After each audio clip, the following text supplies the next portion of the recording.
ഈശോ മിശിഹായിക്ക് സ്തുതിയായിരിക്കട്ടെ. വിശുദ്ധ ലൂക്കായുടെ സുവിശേഷം 1-ാം അധ്യായം 31-32 തിരുവചനത്തിൽ നാം ഇപ്രകാരം വായിക്കുന്നുണ്ട്: കന്യക ഗർഭം ധരിച്ച് ഒരു പുത്രനെ പ്രസവിക്കും, അവൻ വലിയവനായിരിക്കും, അത്യുന്നതൻ്റെ പുത്രനെന്ന് വിളിക്കപ്പെടും.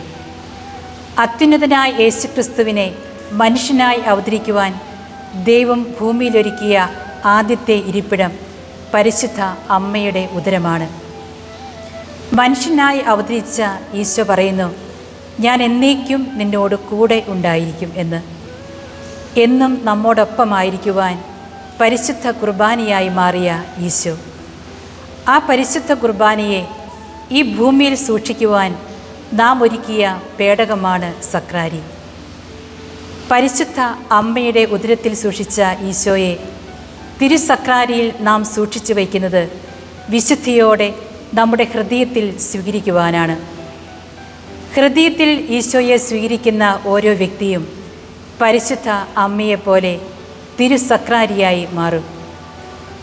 ദേവാലയത്തിൻ്റെ ശ്രീകോവിലിൽ തിരുസക്രാരിയിൽ വസിക്കുന്ന ഈശോയെ നമ്മുടെ ഹൃദയ സക്രാരിയിലേക്ക് സ്വീകരിച്ചു കഴിയുമ്പോൾ ഇനി ഞാനല്ല, ക്രിസ്തു എന്നിൽ ജീവിക്കുന്നു എന്ന് പൗലോസ്ലീഹായെ പോലെ നമുക്കും പറയാനാവണം. എൻ്റെ ജീവിതത്തിൽ വിശുദ്ധ കുർബാന ഒരു വലിയ പവറായി, ശക്തിയായി മാറണം. അനുരഞ്ജന കൂദാശ, വിശുദ്ധ കുമ്പസാരം എനിക്കൊരു അനുഭവമായി മാറണം. ഉദരസക്രാരിയിലേക്ക് ഈശോയെ സ്വീകരിച്ച പരിശുദ്ധ അമ്മ അടുത്ത നിമിഷം തന്നെ ഇളയമ്മയായ എലിസബത്തിനെ ശുശ്രൂഷിക്കുവാൻ യാത്ര പുറപ്പെടുന്നത് ഹൃദയത്തിൽ ദിവികാരുണ്യം സ്വീകരിക്കുന്നവർക്കുള്ള മാതൃകയാണ്. പരിശുദ്ധ അമ്മയുടെ സാന്നിധ്യത്തിൽ എലിസബത്തിൻ്റെ ഉദരത്തിൽ സ്നാപയോഹന്നാൻ കുതിച്ചു ചാടിയത് ഈശോയെ വഹിച്ചുകൊണ്ടുള്ള നമ്മുടെ സാന്നിധ്യത്തിൽ നാം കടന്നു ചെല്ലുന്ന എല്ലാ മേഖലകളിലും ആത്മാവ് വർഷിക്കപ്പെടും എന്നതിൻ്റെ സൂചനയാണ്.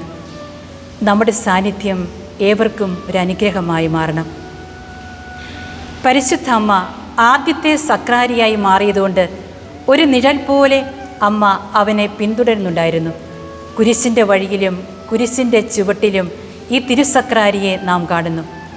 ലോകരക്ഷയ്ക്ക് വേണ്ടി പ്രാണൻ വെടിഞ്ഞ ഈശോയെ അവസാനം ഇറക്കി വയ്ക്കുന്നതും ആ തിരുസക്രാരിയുടെ മടിത്തട്ടിലാണ്. നമുക്കും അതുപോലെ തിരുസക്രാരിയായി മാറാം.